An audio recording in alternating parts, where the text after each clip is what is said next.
So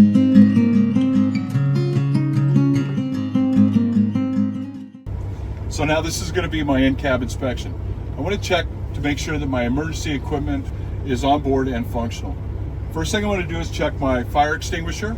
Over here beside me I have a 5-pound fire extinguisher. It is fully charged, it is up to date, it is current, and the pin is in place.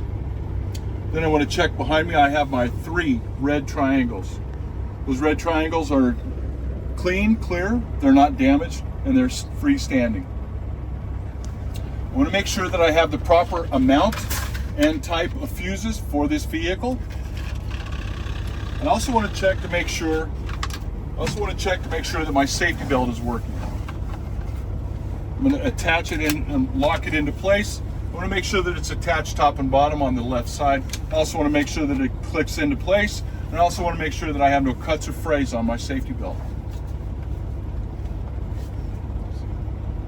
Now what I want to do is check my in-dash indicators. So now what I want to do is turn my headlights on. I want to check and make sure that my bright lights turn on and turn off. I want to make sure that my left indicator works.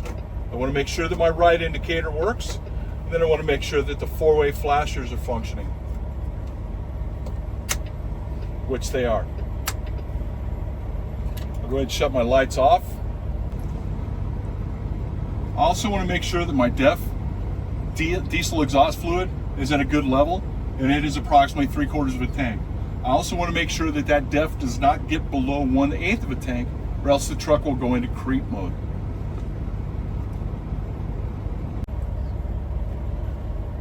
Now I want to make sure that my windshield is in good condition, is clean, there are no view obstructions.